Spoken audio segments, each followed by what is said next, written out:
ซอกหน่อไม้ฝนตกเนาะเกี่ยวข้าวบ่ได้ไปซอกหน่อไม้เอ้ย ให้สารเองดีกว่าซื้อ งามบ่งามก็เฮาใส่เองบ่เป็นหยังบันไดขึ้นเฮือนแบบทรงสไตล์สมัยตะกี้มาเด้อทุกคนเด้ออ๋อเพิ่นไปเอาอันนั้นทุกคนเอาอาหารให้แบเนาะเอาหญ้าเพราะว่าฝนตกนี่น้องแพะเนี่ยนะทุกคนน้องเพิ่นเป็นสัตว์ที่ว่ารังเกียจฝนมากๆนะคือทุกคนฮู้แหละเพิ่นบ่มักน้ำตัวนี้เจ้าของเพิ่นก็ไปซอกเอาแล้วไปนี่เฮ็ดได้เฮาเลี้ยงแล้วเนาะ ฝนตกก็ยอมแล้วเนาะปล่อยมันก็บ่ไปปล่อยแล้วนี่เพิ่นบ่ได้มัดอีหยังเพิ่นก็บ่ไปอยู่กองตารางห่วยพอดีเจ้าของเพิ่นก็ไปตัดหญ้าเลยบ่ยากเลยหญ้าอยู่แคมป์บ้านนี่เอาทักทายสบายดีทุกคนเลยเด้อพอดีได้มาเบิ่งวิถีชีวิตชาวบ้านนะอันนี้ก็ต่อจาก EP มื้อวานนี่สิปล่อยให้ทุกคนเบิ่งน้องเพิ่นตำเข้าวิถีชีวิตชาวบ้านในหมู่บ้านแห่งนี้หมู่บ้านที่ว่าติดกับชายแดนลาวเวียดนามโอ้ตัวนี้จะเป็นบ่อนเลี้ยงหมูกับว่ากันได้นะแล้วก็เลี้ยงแบะพร้อมมีคอกแบะมีมังกรเพิ่นปลูกอันนี้คือเขื่อนเพิ่นโอ้ภาษาเวียดแบะนี่จังได้บ่เด้กอนเจโอ้ภาษาเวียดนี่กอนเจแปลว่าแบะเนาะเขาเก่งในภาษาเวียดในทางนี้เนี่ย เอาบัดนี้เฮาสิเข้าไปในบ้านเลยได้ทุกคนเพราะว่าเฮารอท่าจังหวะให้ฝน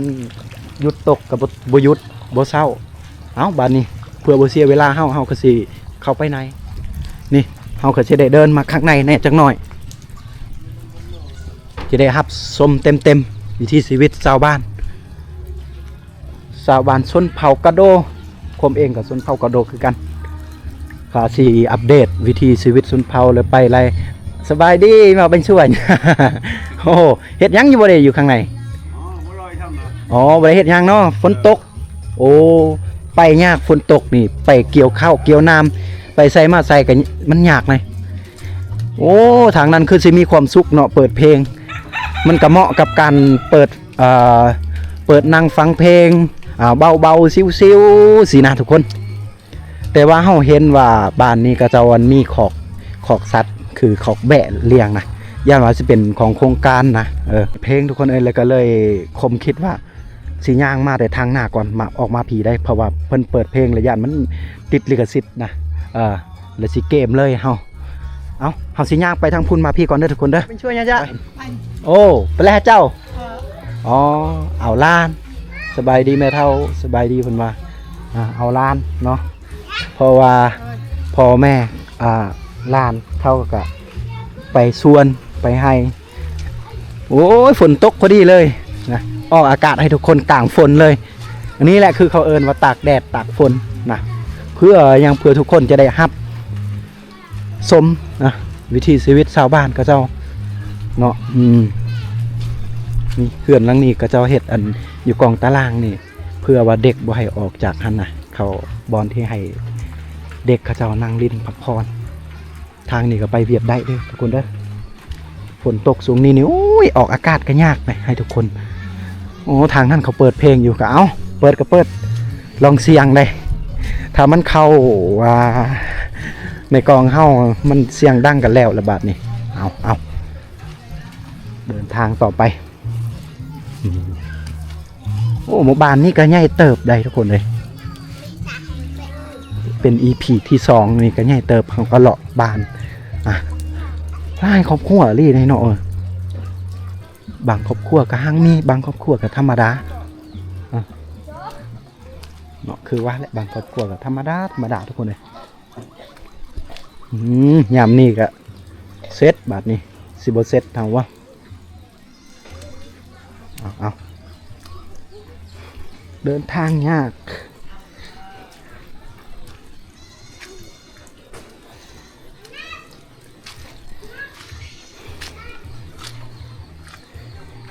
ในหมู่บ้านนี้เฮาก็เคยไปที่2 ปีก่อนนะโอ้เคยไปถ่ายวิถีชีวิตชาวบ้านให้ทุกคนได้รับชมนะ เอาแล้วก็ฮอดตอนนี้ก็คิดฮอดคิดถึงหมู่บ้านเขาเจ้าก็ได้มาถ่ายทอดวิถีชีวิตชาวบ้านอีกให้ทุกคนได้เรียนรู้วัฒนธรรมบ้านเฮาโอ้สบายดีนะบ่าวอีหมอตายเนี่ยเด้อโยสารกะคองพอได้ไปซอกปลาเนาะซอกซิวซอกอีหยังได้ใส่สารเองดีกว่าซื้อ งามบ่งามก็เฮาใส่เองบ่เป็นหยังโอ้คักอยู่ทุกคนเพราะว่าเขตนี้เขาจะไปเก็บหอยเก็บอีหยังได้อยู่กับน้ำเซและอยู่กับน้ำห้วยมันมีปลาน้อยปลาซิวปลาซอยปลาอีหยังก็ว่ากันไปพ่อได้ออกปลาออกลงออกน้ำก็สิเก็บใส่นี่ละสารเองใส่เองงามเองเอาเขาก็เลาะกลางบ้านก่อนเด้อเอา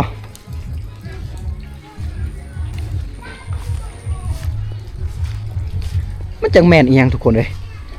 เข้าไปเถื่อก่อนตอน2-3 ปีที่ผ่านมานะฝนตกแน่นี่ไปเถื่อนี่ตอนเดินทางมาแต่บ้านเลยออกมาแต่เฮือน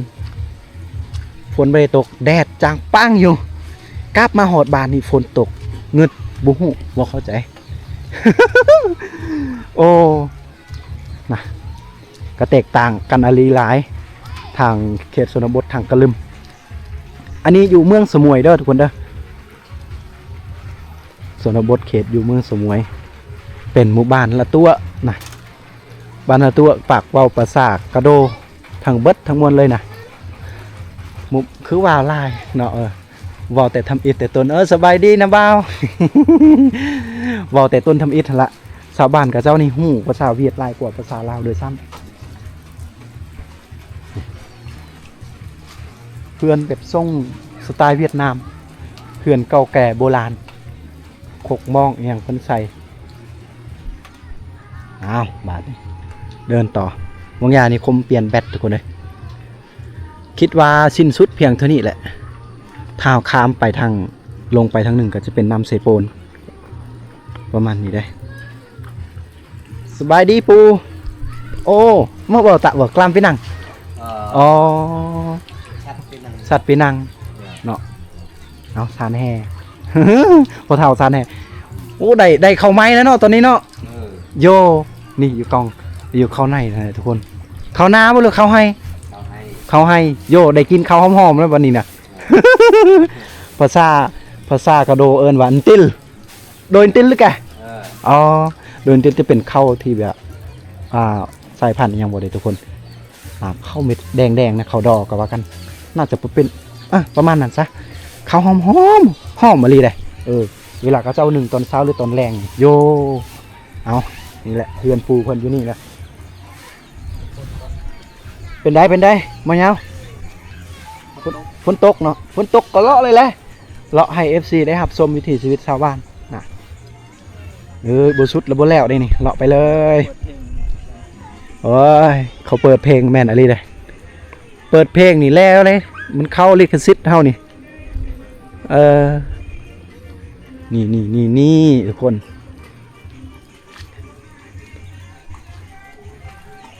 เอา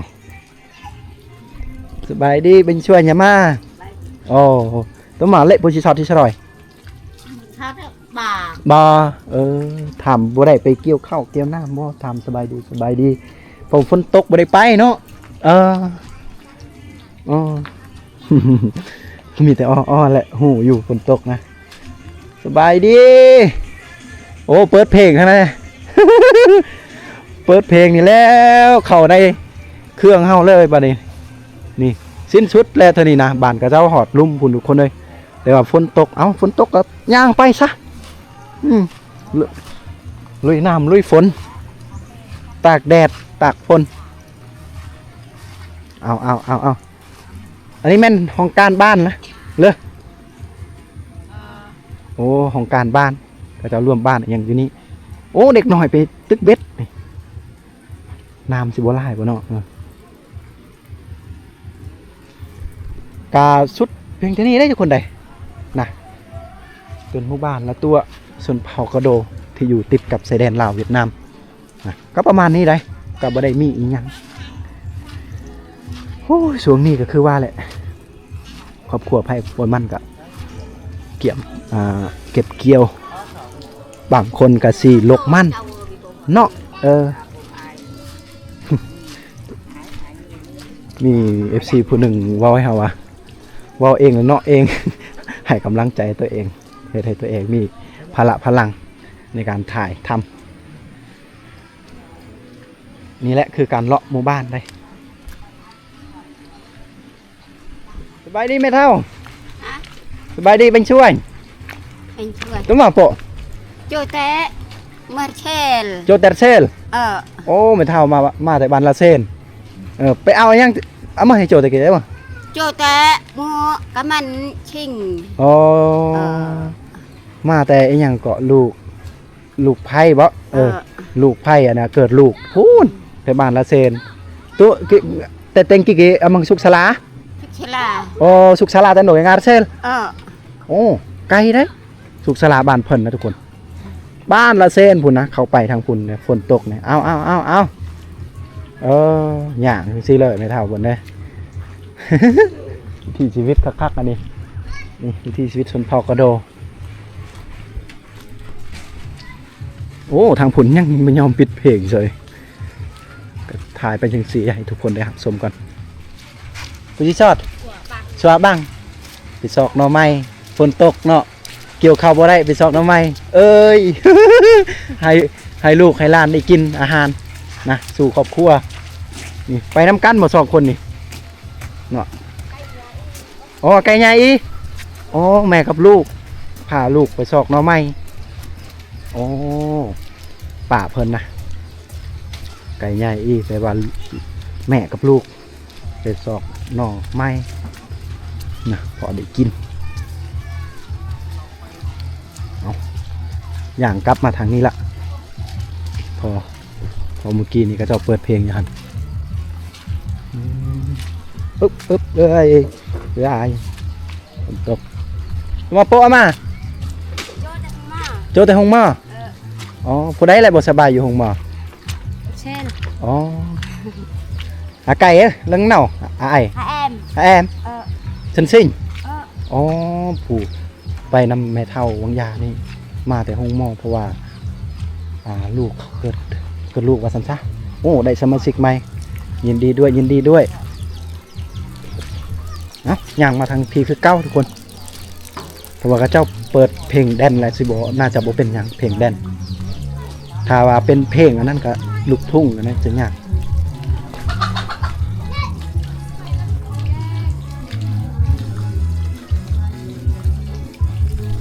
เอาบาดนี้ยังคือเก้าอยู่เพลงนี่ซีแต่ว่าเพลงนี่ก็เสียงดังอะไรหรอดังก็ดังเอาจ้ะเขากินเหล้ากินเบียร์ไปจักเนาะทางนั้นเนาะเอาว่าเป็นยังคนเด้มีห้านน้อยๆอยู่นี่ห้านสะดวกซื้อชาวบ้านเขาแต่เฮาสิย่างเมื่อทางนี้ก่อน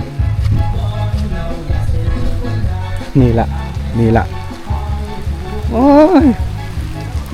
ว่าสิย่างเต็มแม็กกับฝนตกหนัก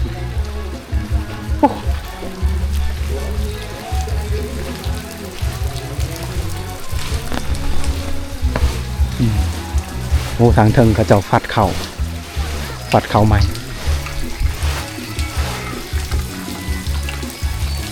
เตือนรางวัลกันเลยตกขนาดเลยทุกคนตกคุณบูฮูสิเห็นอะไรเนี่ยโอ้เขื่อนมันใหญ่เนาะเบิ่งเสาเพิ่นใส่บลองเนาะสมัยกี่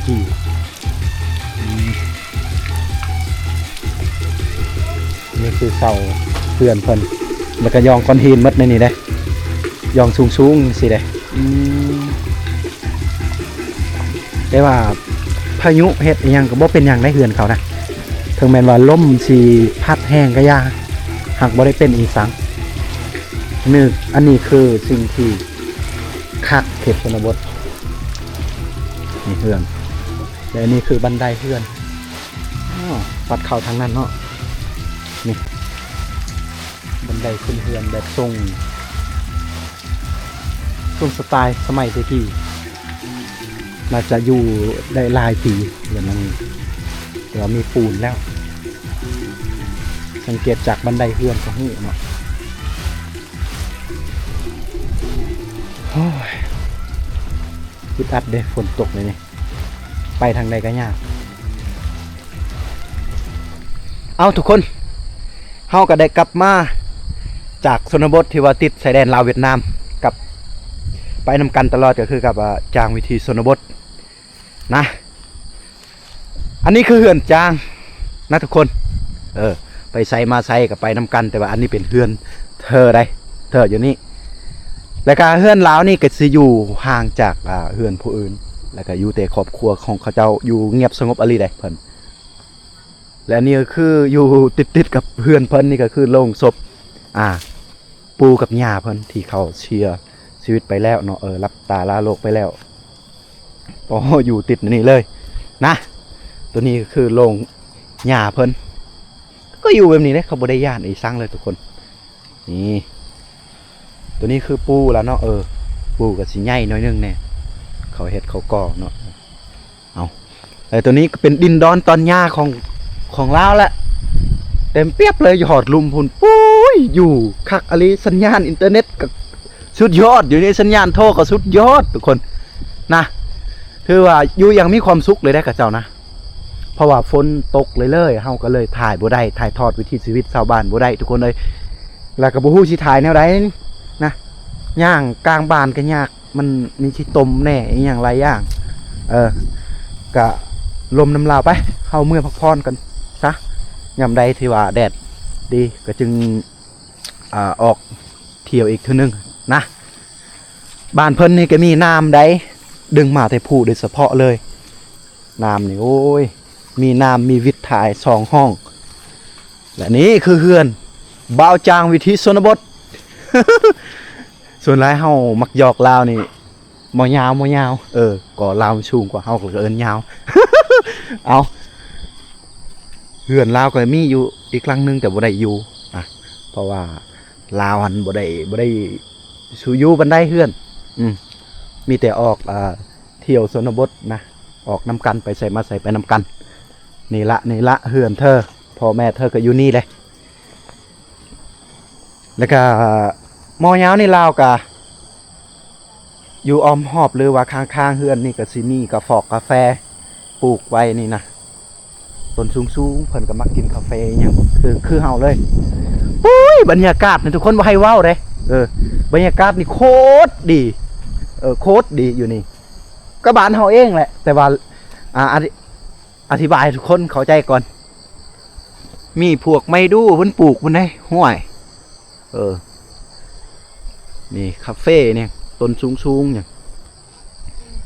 ครบจบเลยเนี่ยเอาสิขึ้นได้บางทีตอนแรงนี่เพิ่นเฮ็ดอีหยังกินก็บ่ฮู้ได้บางทีก็เพิ่นสิขาไก่ก็มี แล้วพอดีทีมงานเฮาผู้นึงนี่บ่าวโนดเราไปนอนอยู่เมืองนะทุกคนเอ้ยแต่ว่ายังเบาคุยคนมักเลาะเลาะไปน้ำกันนี่แหละนี่อันนี้คือขังในเฮือนของเรานี่สบายดีบันชวนเยอะ พอของมวยาวเนาะโยจงนวดนี่ปาดอินเดียเลย เอานี่แหละทุกคนคือเฮือนยูทูบเบอร์นะพ่อแม่ของยูทูบเบอร์นี่เจ้าของยูทูบเบอร์สบายดีทุกคนนี่สบายดีบ่าวจางมีที่ชนบทที่ทุกคนเห็นไปใส่มาใส่กับไปน้ำกันบ่ได้ทิมกันนะทั้งเป็นทางที่ยากทางที่ลำบากกะไปน้ำกันตลอดนะเอาสิเบิ่งเฮือนครัวก่อนเฮือนครัวของมอยาววิธีชนบทบ่หรือว่าจางวิธีชนบทสบายดีแม่นี่กับแม่ของจางวิธีชนบทได้เอาเฮือนครัวไปข้างในเฮือนครัวเอาตามสบายนี่กับประมาณนี้ได้ทุกคนกับบ่แตกต่างอีหยัง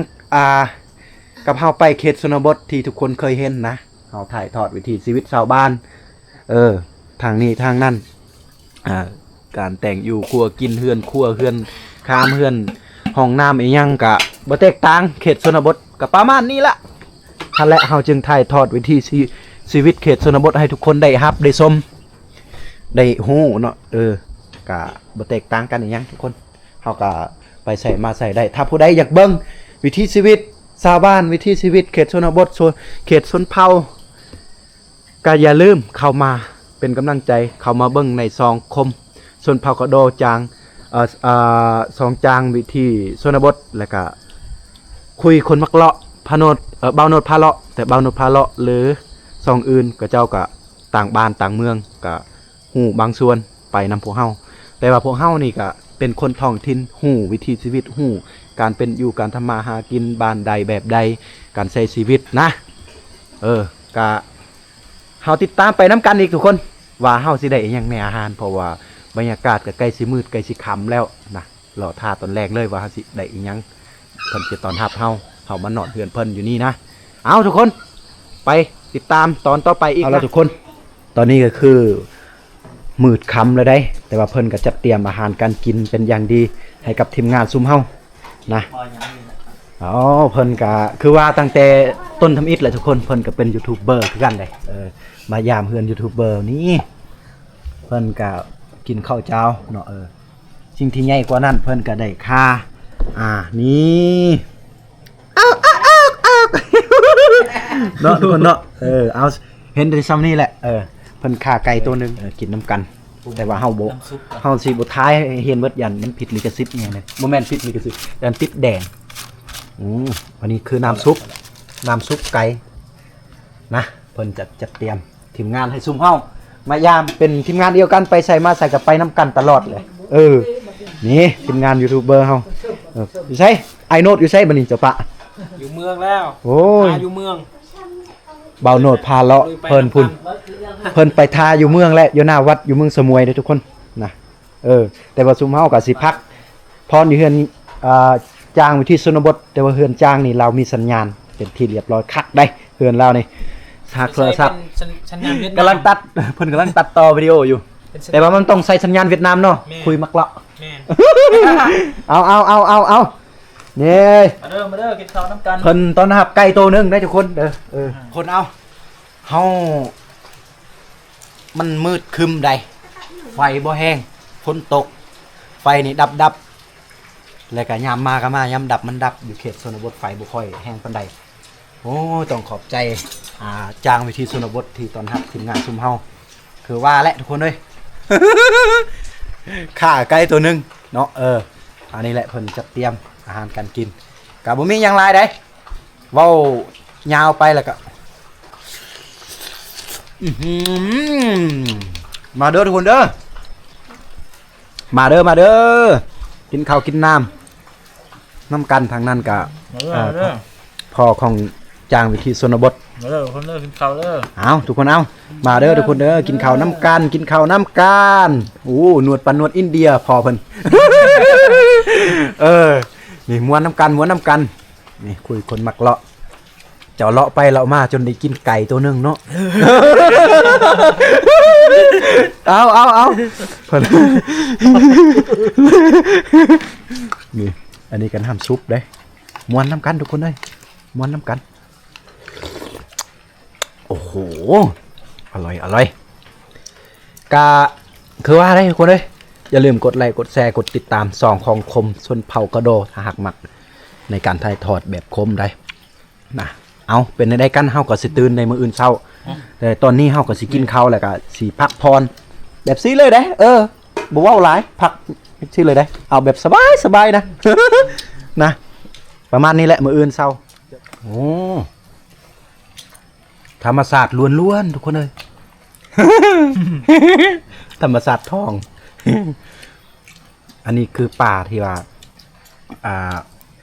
พ่อของจางวิธีชนบทเพิ่นไปวานแห่ก็ได้ป่า